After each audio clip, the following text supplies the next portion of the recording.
전능자의 그늘 아래 오늘 21번째 시간입니다. 세상 소망 다 사라져 가도라는 제목을 가지고 하나님 말씀 함께 나누도록 하겠습니다. 여러분, 우리가 지금 마주하는 사무엘상 30장의 역사적 시간대는 사무엘상 28장과 같은 시간대를 가지고 있습니다.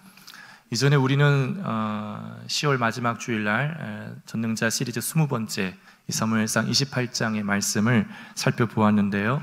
어떤 이야기였나요? 블레셋 군대가, 전 군대가 이스라엘을 침투하였고, 그 이스라엘의 그 왕이었던 사울 왕이 블레셋 군대를 보고 크게 두려움에 사로잡혔었던 상황입니다. 그런데 여러분, 바로 그 동시간대 성경의 카메라는 오늘 본문을 통하여 다윗을 조명합니다. 다윗은 그때 어떻게 지내고 있었는가를 오늘 30장에 담아내고 있는 것이죠. 사울의 인생에 28장에 보면 사울의 인생에 가장 큰 위기를 만난 겁니다. 가장 큰 그의 왕 재위 기간에 블레셋 전 군대가 수넴 지역을 점령하였던 상황에 이제 앞으로 나갈 수도 없었던 상황 속에 큰 두려움에 사로잡히게 되죠. 그때 사울 왕은 그 두려움에 사로잡혔을 때, 큰 위기에 빠졌을 때 무엇을 하는가? 바로 우리가 살펴보았던 대로 신접한 여인을 찾아가게 됩니다. 그런데 오늘 30장에서는요, 다윗도 인생의 커다란 위기를 만나게 됩니다. 다윗도 어떤 인생의 커다란 위기를 넘어 세상의 소망이 다 끊어지는 순간을 맞이하게 됩니다. 그때 다윗은 누구에게 찾아갔는가에 대한 이야기가 오늘 우리가 마주하는 30장 본문인 겁니다. 여러분, 당시 다윗은 블레셋 가드 왕의 아기스의 수하에 있었기 때문에 이 블레셋이 전 병력을 이끌고 이스라엘로 쳐들어왔을 때 다윗은 블레셋과 이스라엘 가운데 어떤 나라의 군인으로 이 전쟁에 참전하게 된 걸까요? 블레셋 군인으로 이 전쟁에 참전하게 된 겁니다. 그런데 여러분, 이 블레셋이라는 이 나라는 5개의 도시가 연맹 체제 국가입니다. 다윗은 그 5개의 도시 가운데 가드라는 이 도시의 그 왕이었던 아기스의 수하에 있었던 상황인데, 그의 가드왕 아기스에게는 아주 촉망받는 신뢰를 받았던 것이죠. 그러나 나머지 4개 도시의 이 리더들이었던 방백들에게는 다윗이 인정받지 못했던 상황입니다. 그런데 지금 5개 연합체제, 이 도시 국가가 연합하여서 이스라엘을 쳐들어왔던 상황에 다윗과 그의 부하 600명이 함께한 것을 보자 이 4개 도시의 리더들이었던 방백들이 깜짝 놀란 겁니다. 그리고 가드왕 아기스에게 항의하는 거죠. 지금 어쩌자고 이 다윗을 데리고 나온 것입니까? 다윗이 만일 우리와 같은 편을 했다가 저 사울과 짝짝꿍 돼가지고 우리를 치면 우린 꼼짝달싹 없이 다 죽고 마는 겁니다. 그러니 우린 다윗을 믿을 수가 없으니 다윗을 벌써 아기스 왕이여 돌려보내소서. 그들의 이 저항이 굉장히 컸기 때문에, 이 방백들과 장모들의 저항이 너무 컸기 때문에 가드왕 아기스는 다윗을 달랩니다. 나는 널 믿지만 저들은 널 믿지 못한다. 그러니 돌아가라. 너가 있는 시글락으로 가 있으라. 라고 그 전쟁에서 제외시켜 다윗과 그의 부하 600명을 돌려보냅니다. 여러분, 여기서 이게 하나님의 놀라운 간섭입니다. 하나님의 이 간섭하심, 어느 누구 하나도 이 다윗을 지금 제재하지 않았다면 다윗은 진짜 칼을 뽑아 이스라엘 왕 사울을 향하여, 이스라엘 백성들을 향하여 칼을 휘둘렀을 것임에 틀림없기 때문입니다. 그 모든 상황을 하나님께서 아시고 간섭하셨던 것이죠. 다윗은 안도의 한숨을 쉬면서 시글락으로 가지만 느긋하게 가지 못하였습니다. 그곳을 향하여 쉬지 않고 쉴 새 없이 달려갔습니다. 왜냐하면 시글락에는 성인 남자 한 명이 아무도 없었기 때문이죠. 600명 모두가 지금 전쟁에 참전하였고, 그때 그러고 나서 이 시글락에는 여인들과 아이들밖에 남아있지 않았던 상황입니다. 근데 그런 상황에 만약 적군이 침투하면 속수무책으로 당할 수밖에 없는 그 시글락, 그 성을 향하여 다윗과 600명은 쉬지 않고 쉴 새 없이 갔던 것이죠. 그런데 문제가 생겼던 겁니다. 여기서부터 문제가 다윗의 인생에 위기가 찾아오게 된 것이죠. 자, 어떤 위기가 찾아오게 되는가? 다시 한번 우리 말씀 30장 1절과 2절 말씀 함께 읽어보도록 하겠습니다. 다윗과 그의 사람들이 사흘 만에 시글락에 이른 때에 아말렉 사람들이 이미 네겝과 시글락을 침노하였는데 그들이 시글락을 쳐서 불사르고 거기에 있는 젊거나 늙은 여인들은 한 사람도 죽이지 아니하고 다 사로잡아 끌고 자기 길을 갔더라. 아멘. 그럼 다윗이 지금 출발했던 이스라엘의 수넴 지역에서부터 지금 다윗이 거주하고 있었던 이 블레셋 시글락까지는 직선 거리로 무려 90km나 해당되었습니다. 이 거리 당시 학자들에 의하면 성인 장병이 빨리 걸어야 사흘이나 나흘이 걸릴 수 있는 거리였다라고 합니다. 근데 오늘 본문에 의하면 1절에 다시 한번 보시면 다윗과 그의 사람들이 며칠 만에 시글락에 도착했다고요? 사흘 만에. 그 말은 정말 밤새 쉬지 않고 사흘 동안 뛰어간 거예요. 그 염려 때문에 먼 거리를 쉬지 않고 달려왔어요. 근데 그만 어떻게 된 거예요? 그의 염려했던 대로 그의 염려가 현실이 된 것을 목격하게 됩니다. 오늘 3절은 다윗과 그의 부하들의 관점에서 다시 한번 이 상황을 묘사하는데요. 다윗과 그의 사람들이 성읍에 이르러 본즉 성읍이 불탔고 자기들의 아내와 자녀들이 사로잡혔는지라. 사로잡혀갔다는 걸 어떻게 알았을까요?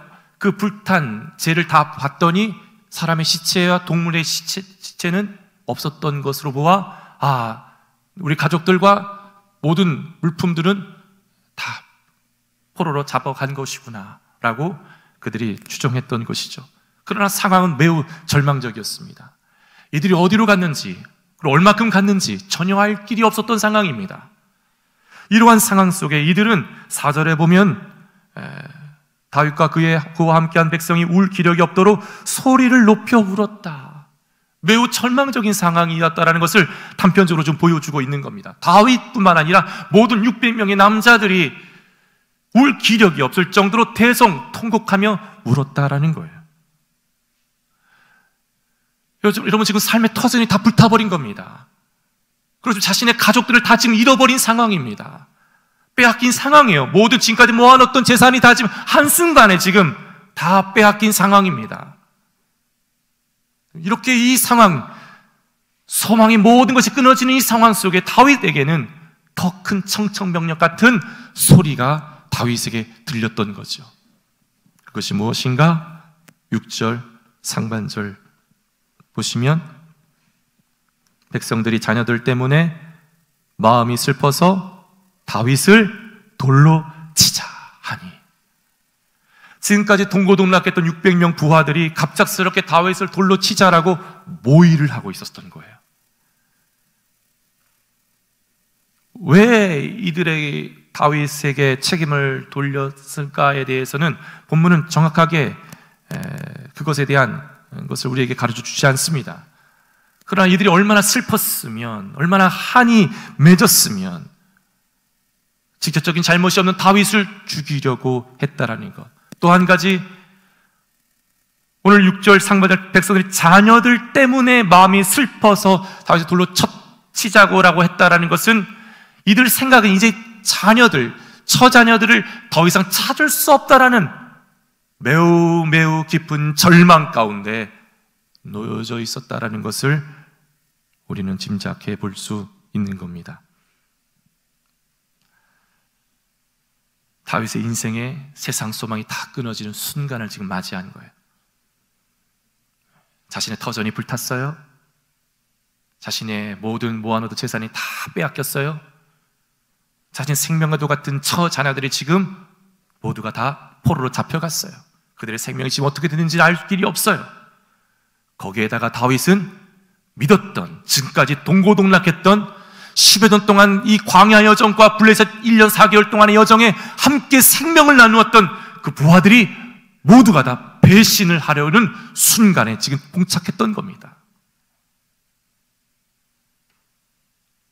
이때 다윗이 이 세상 소망 다 끊어져가는 이 위기에 다윗은 어떤 행동을 하게 되었는가? 6절 하반절 다시 한번 읽어보도록 하겠습니다. 다윗이 크게 다급하였으나 그의 하나님 여호와를 힘입고 용기를 얻었더라. 아멘. 여러분, 사울은 위기를 만났을 때 누구를 찾아갔다라고 했어요? 신접한 여인을 찾아갔어요. 다윗은 세상 소망 다 끊어지는 위기를 만났을 때 누구를 찾아갔는가? 하나님 앞에 엎드렸다라는 거예요. 여호와 하나님을 힘으로 삼았다라는 것이죠. 여기서 사용된 다급하였다라는 이 말은 어떤 위험이 임박하였을 때 가져다주는 심리적 압박감, 극도의 심리적 스트레스를 말하는 표현입니다. 다급하였다. 부하 600명이 자신을 향하여 돌로 치자라고 모의하는 소리가 들리자 다윗은 다급했다라는 거예요. 극도의 심리적 압박감. 이제 내 생명도 이제 죽는구나. 극도의 스트레스를 받게 된 상황이었어요. 그럴 때 다윗은 무엇을 하였다라고요? 여호와 하나님을 힘으로 삼았다라는 거예요. 여기서 다윗이 여호와 하나님을 힘으로 삼았다라는 것은 무엇을 전제하고 있을까요? 여기서 다윗이 여호와 하나님을 힘으로 삼았다라는 것은 다윗이 블레셋으로 들어온 순간서부터 1년 4개월 동안 그는 하나님이 아닌 자신의 힘을, 그는 하나님이 아닌 자기 부하의 힘을 의지하며 살았던 거예요. 왜? 일이 술술 잘 풀렸기 때문에. 그것을 지금 하나님 앞에 회개하는 것을 전제하고 있는 겁니다. 여러분, 어찌 보면 다윗은 지금 시글락이 적들로부터 폐허가 되고 자신의 가족들을 잃어버리고서도 그는 하나님 앞에 무릎 꿇지 않았어요. 하나님을 찾지 않았어요. 그저 울기만 했을 뿐이에요. 그런데 그가 믿었던 부하들이 자신의 생명을 위협하자 그때서야 다급한 마음으로 하나님 앞에 무릎을 꿇고 하나님을 찾게 되었다라는 거예요. 모든 상황이 다윗에게 불리하게 돌아가는 것을 보고 나서야 다윗이 그동안 묵혀두었던, 그동안 작동하지 않았던 믿음을 다시 작동시키기 시작한 거예요. 여러분, 다윗의 믿음이 다시 작동되자, 여호와 하나님을 힘으로 삼자 그의 잃어버렸던, 블레셋으로 들어오면서 1년 4개월 동안 한 번도 하지 않았던 두 가지 경건 생활을 회복하게 됩니다. 그 첫 번째가 무엇인가? 7절과 8절 상반절입니다. 우리 같이 한번 이 말씀 읽어보도록 하겠습니다. 다윗이 아히멜렉의 아들 제사장 아비아달에게 이르되 원하건대 에봇을 내게로 가져오라. 아비아달이 에봇을 다윗에게로 가져가매 다윗이 여호와께 묻자와 이르되 내가 이 군대를 추격하면 따라잡겠나이까 하니. 아멘. 다시 여호와 하나님을 힘으로 삼자. 무엇을 회복하는 거예요? 하나님께 여쭈어 보는 것을 회복해요. 여러분 보세요. 제사장 아비아달이 블레셋에 함께 같이 간 거예요. 그런데 1년 4개월 동안 그 경건한 제사장이 옆에 있었음에도 불구하고 다윗은 단 한 번도 하나님의 뜻을 구하지 않았다라는 거예요. 하나님의 뜻은 이스라엘 밖 넘어 블레셋의 땅에서도 제사장 아비아달만 있으면 하나님의 뜻을 구할 수 있었던 상황이었어요. 그러나 다윗은 1년 4개월 동안 한 번도 구하지 않았어요. 왜요? 일이 술술 잘 풀렸기 때문에. 자기가 거짓말해도 가도 아기스가 속아주었기 때문에. 1년 4개월 동안 너무 편안하게 자기를 위협했던 10년 동안 위협했던 사울의 칼날을 피하여서 안전하게 거할 수 있었기 때문에 다윗은 하나님을 찾지 않았던 거예요. 근데 그가 생명의 위협을 느끼자 하나님께 잃어버렸던 믿음을 회복하는데 여쭈어 보는 거예요. 뭐라고 여쭈어 봐요? 내가 이 군대를 추격하면 따라잡겠나이까? 주여, 내가 이 군대를 추격하면 따라잡겠나이까? 여러분, 에봇은 제사장 정복입니다. 제사장들이 입는 옷입니다. 그 옷의 가슴에 우림과 둠밈이라는 것이 도구가 붙여져 있고, 그것을 붙들고 기도하면 하나님의 뜻을 하나님께서 말씀해 주셨던 상황의 때입니다. 왜냐하면 그 당시에는 성경이 완성되기 전이었기 때문에 하나님께서는 그러한 방법으로 계시해 주셨던 상황이에요. 하나님은 다윗이 여쭈어보기를 간절히 소망하고 기다렸었나 봐요. 다윗이 물어보자마자 하나님은 즉각적으로 대답해 주십니다. 우리 하나님은요, 진실하게 회개하는 자, 그가 간구할 때 하나님은 응답해 주실 줄 믿습니다. 8절 하반절 보시면, 여호와께서 그에게 대답하시되 그를 쫓아가라. 내가 반드시 따라잡고 도로 찾으리라.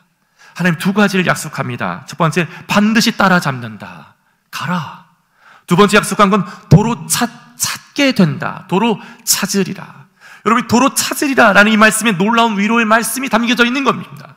그 말은 지금 너의 가족들, 자녀들 내가 지키고 있어.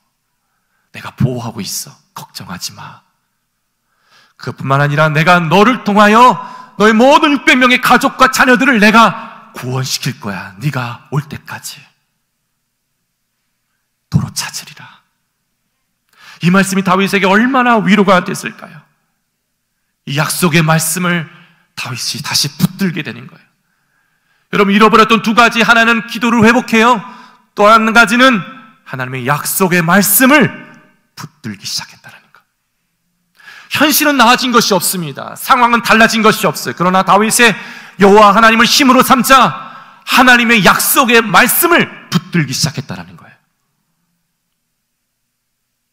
여러분, 어찌 보면 시글락을 약탈한 사건은 다윗을 다시 새롭게 하기 위한 하나님의 선하신 뜻이 깔려 있는지도 몰라요.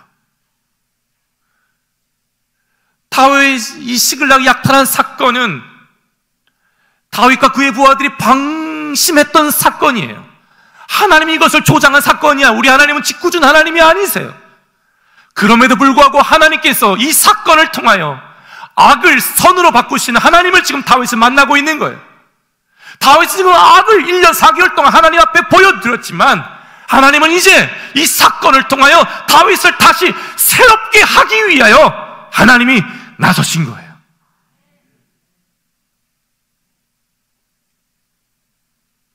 여러분, 다윗은 이전에 다급한 일을 만나면 인간적인 방법에 의존했어요. 사울의 칼날을 피하여서 블레셋으로 돌아왔고, 가동 아기스의 마음을 사로잡기 위해서 거짓말하면서 1년 4개월을 보내었던 거예요. 인간적인 방법으로 의존했어요. 그러나 이제 이 시글락 붕괴 사건을 통하여 한 가지 분명한 것은 예상치 못한 다윗이 다급한 일을 만나도 인간적인 방법에 의존하지 않고 하나님을 진정으로 자신의 힘으로 삼았다는 거예요. 그 600명의 부하를 어떤 달콤한 말로 회유하지 않았어요. 임기응변을 멈춘 거예요. 여호와 하나님을 힘으로 삼기 시작한 거예요. 여러분, 한 가지 우리가 명심해야 될 것은, 그렇다면 하나님을 힘으로 삼으면 일사천리 모든 일에 만사형통으로 이루어지는가? 그렇지 않습니다.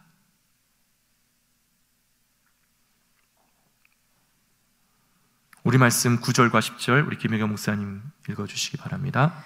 이에 다윗과 또 그와 함께한 600명이 가서 부솔 시내에 이르러 뒤떨어진 자를 거기 머물게 했으되 곧 피곤하여 부솔 시내를 건너지 못하는 200명을 머물게 했고 다윗은 400명을 거느리고 쫓아가니라.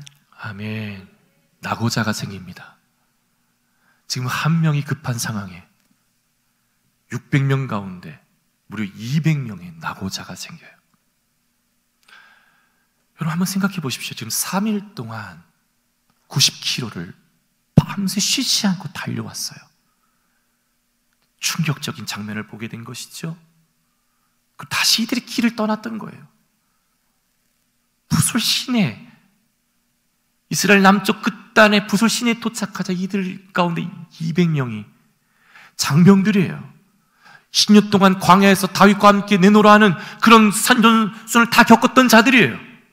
그럼에도 이들이 더 이상 못 가겠다라는 거예요.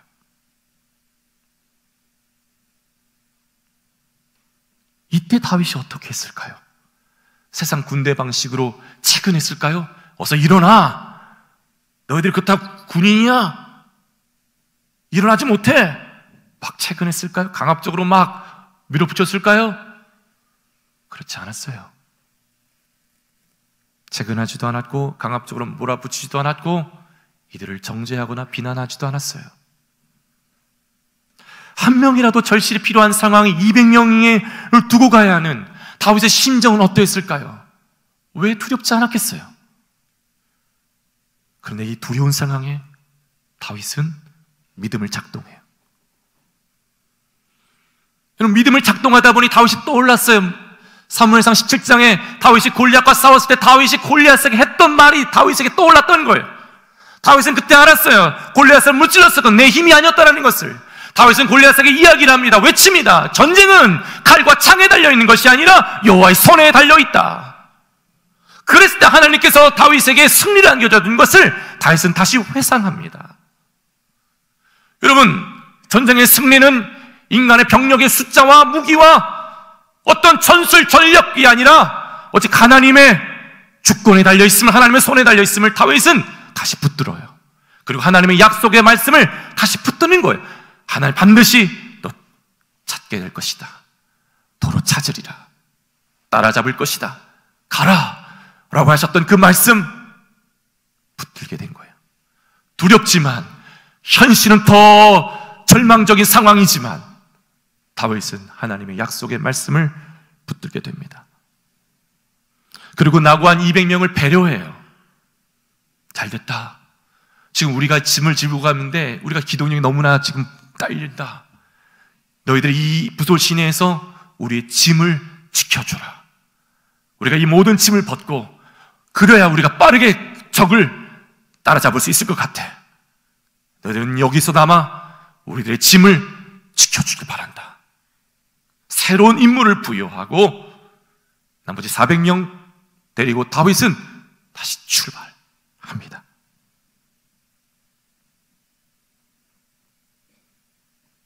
여러분, 이때부터 하나님이 이제 일하기 시작해요.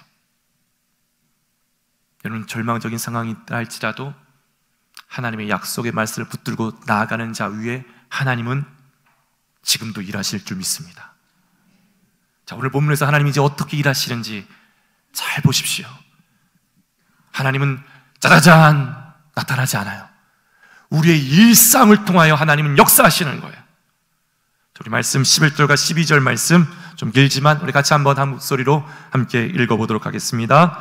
무리가 들에서 애굽 사람 하나를 만나 그를 다윗에게로 데려다가 떡을 주어 먹게 하며 물을 마시게 하고 그에게 무화과 뭉치에서 뗀 덩이 하나와 건포도 2송이를 주었으니 그가 밤낮 사흘 동안 떡도 먹지 못하였고 물도 마시지 못하였음이니라. 그가 먹고 정신을 차리매. 아멘.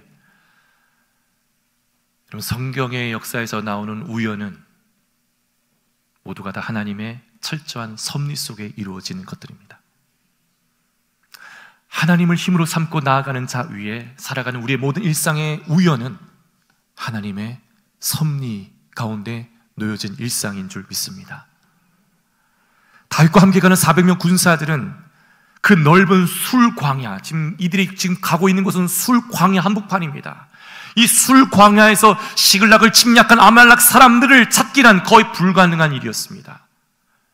불과 400명의 군사로, 그것도 사흘길 이상을 달려온 이 군대로 아말렉을 따라잡기란 그것 또한 매우 힘든 일이었어요. 또한 그뿐만 아니라 매우 긴박하고 다급한 상황이었어요. 그래서 그들은 지친 몸을 이끌고 피로한 몸을 이끌고 쉬지 못하고 가야만 했던 상황이에요. 근데 그 가던 길에 죽어가는 한 소년을 만나게 됩니다. 오늘 11절 시작의 말씀을 보면 무리가, 그 400명의 무리가 들에서 죽어가는 소년을 다윗에게 데리고 나왔다라고 기록합니다. 그 다윗만 지금 보고서 멈춘 것이 아니라 400명의 부하들도 가던 길을 멈추고 죽어가는 소년을 데리고 다윗에게로 나온 겁니다. 이때 다윗이 어떻게 했을까요? 지금 너희들 뭐 하는 거야? 지금 우리가 가는 길을 지금 바쁘다고. 죽어가는 소년, 그래, 딱 한 건 알아. 그러나 지금 우리가 지금 빨리 가지 않으면 우리의 가족을 지금 찾을 수가 없다고. 이렇게 얘기했을까요? 그렇지 않았어요. 모두가 가던 길을 멈추고, 모두가 소리가 나더라도 멈추고,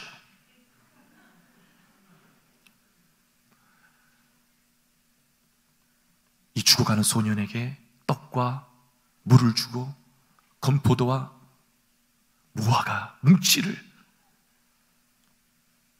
먹이면서 시간을 지체해요. 여러분, 이것이 가능할까요? 하나님의 여호와의 힘이 지금 다윗에게만이 아니라 400명에게도 지금 임한 거라. 여호와의 하나님의 힘이 임하자 이들이 지금 다급한 상황임에도 불구하고 가던 길을 멈추고 죽어가는 한 소년을 살리고자 400명 모두가 몰두했다라는 것. 왜 그랬을까요? 왜 그랬을까요? 아무런 이유가 없습니다. 아무런 이유가 없었어요. 지금 가족을 구하는 일에 매우 다급했어요. 그럼에도 이들은 시간을 지체하고 죽어가는 이름 모를 소년을 돌봐요. 그를 도와줘요. 그에게 선대합니다. 여러분, 우리는 지금 전후 문명의 스토리를 다 아니까 짐작을 하지만 정말 우리가 이 이야기 속으로 이 병사가 되었다면, 정말 우리가 다윗의 입장이라면 지금 아무런 관계가 없는 사람이라고요. 내 사람이 아니라고. 내 자기 안에, 내 안에 들어와 있는 사람이 아니라고요. 나와 관계가 없는 사람이요. 나와 이익을 주고 받고 있는 그런 사람이 아니라고요. 그럼에도 지금 이 다급한 이 상황에 가던 길을 멈추고 도와주었다라는 거예요. 여러분, 여기서 한 가지 놀라운 사실을 우리가 보게 됩니다. 하나님의 일하심을 보게 돼요. 여러분, 우리의 삶에 아무리 다급하고 긴박한 일로 인하여 앞으로 나아간다 할지라도 내 처지가 지금 누구를 살필 처지가 아니다라는 그 심정으로 달려가는 인생이라 할지라도 그 긴박한 일에 나의 도움을 필요로 하는 자를 보게 된다면 여러분, 반드시 그를 외면하지 말고 도와주십시오. 하나님이 보낸 천사입니다. 하나님께서 어찌 보면 우리를 향한 테스트예요.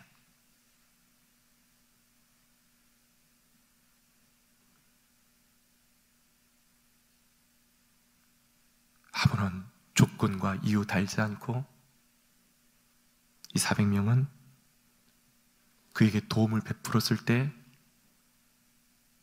하나님의 역사는 그때부터 시작되었어요. 다윗과 그의 400명 부하들은 어디로 가야 될지 몰랐어요. 광야 한복판에. 근데 그 소년을, 죽어가는 소년을 보면서 자신의 처지에 대입했는지 몰라요. 그리고 그 죽어가는 소년을 보면서 자신의 가족들이 이렇게 죽어가고 있는 건 아닐까 마음이 같이 갔는지도 모르겠어요. 그러나 중요한 건 다윗과 그의 부하들이 그를 외면하지 않고 그를 도와주었을 때 하나님은 그 죽어간 그 소년, 이름 모를 그 소년을 통하여 그들이 가야 할 길을 열어주셨다는 겁니다. 죽어가는 이 소년이 하나님께서 예비해 두신 안내자였고 하나님께서 숨겨주었던 이들을 위한 구원의 히든 카드였어요. 다윗은 그 소년을 살리고 그 소년을 깨어납니다. 그리고 물어요. 네가 어디로부터 왔느냐? 이 소년이 자기가 어디서 왔는지를 이야기하자 천류를 느끼는 거예요. 그 고백 13절 14절 말씀 보시면 다윗이 그에게 이르되 너는 누구에게 속하였으며 어디에서 왔느냐 하니 그가 이르되 나는 애굽 소년이요 아말렉 사람의 종이더니 사흘 전에 병이 들매 주인이 나를 버렸나이다. 우리가 그렛 사람의 남방과 유다에 속한 지방과 갈렙 남방을 침노하고 시글락을 불살랐나이다. 시글락을 불살할 때 이 소년이 그 현장에 있었고, 그 아말렉의 그 군대의 그 주인의 노예였고, 이 소년이 이 지금 아말렉에 가 있는 곳까지 같이 가다가 갑자기 병을 들었은 상황에 그 주인이 이 소년을 버린 거예요. 버려진 소년이었던 거예요.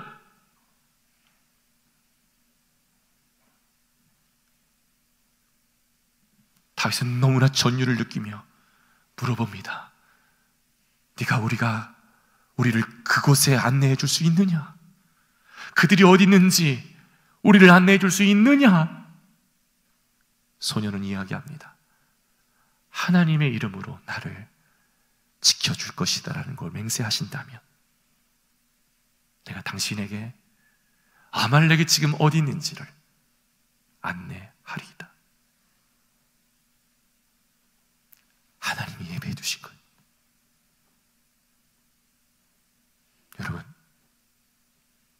하나님을 힘입고 살아갈 때요, 하나님의 역사를 정말 보기를 원한다면 내 인생의 길목에 버려진 자를 외면하지 마십시오. 버려진 자를 말로만이 아니라 내 시간을 들이고 물질을 들여 그를 도와주십시오. 그때 내 인생이 정말 캄캄한 내 인생 한복판에 하나님은 그 손길을 통하여 빛을 비추고 길을 여시고 막혔던 장벽을 허물어 주실 줄 믿습니다.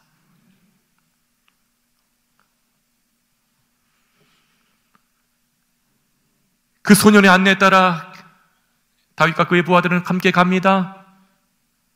그리고 정말 그 곳에 도착하자 아말렉 그 군인들은 술 파티를 벌이고 있었어요. 때를 기다려 다 취할 때까지 기다리다가 새벽에 다윗은 기습 명령을 내립니다. 얼마나 수가 많았으면 그 다음날 저녁까지 찼다라고 해요. 하나님이 힘을 주신 거예요. 하나님이 도와주셨어요. 그들은 지치지 않고 그들의 모든 재산을 빼앗아가고 자녀들을 다 약탈했던, 포로로 잡아갔던 이 아말렉, 하나님의 원수와도 같은 아말렉을 진멸합니다.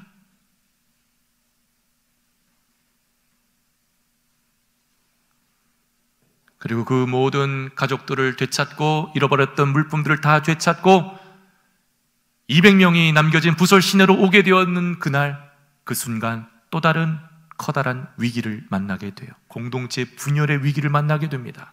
자, 우리 말씀 22절 같이 한번 읽어보도록 하겠습니다.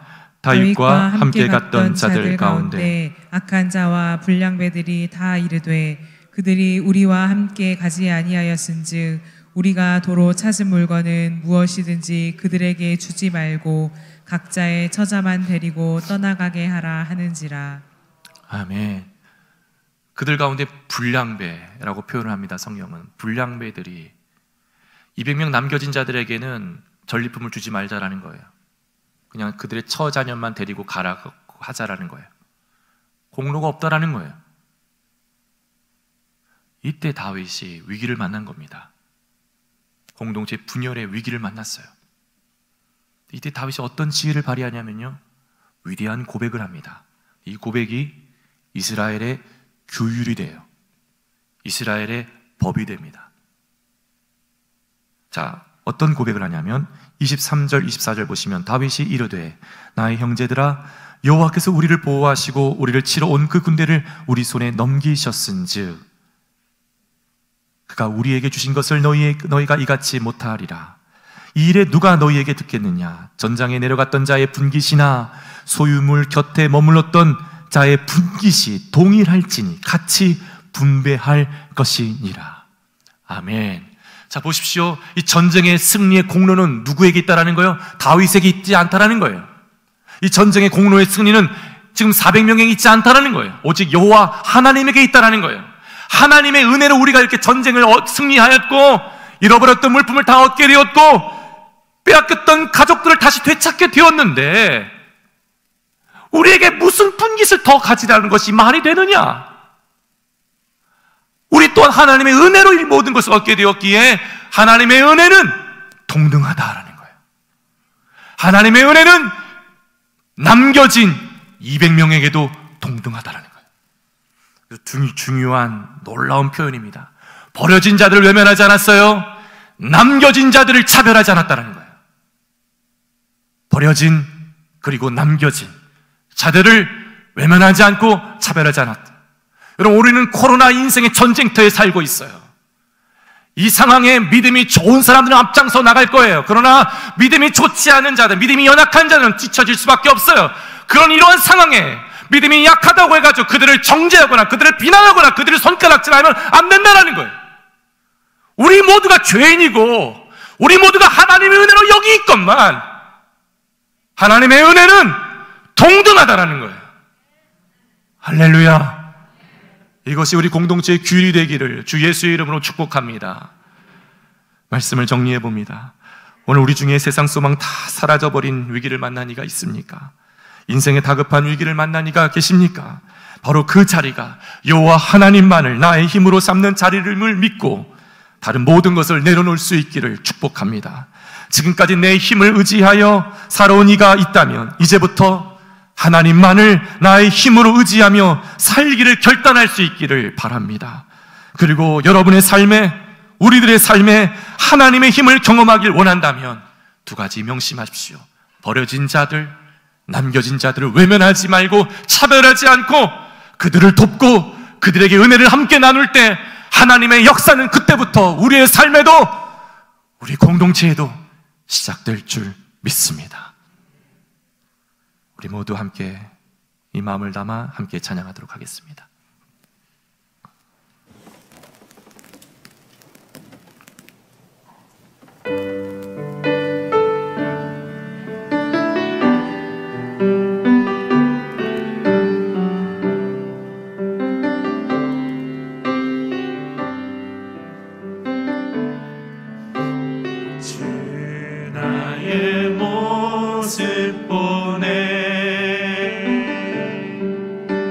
상한 나의 마음 보시네. 주 나의 눈물 안에, 주 나의 눈물 안에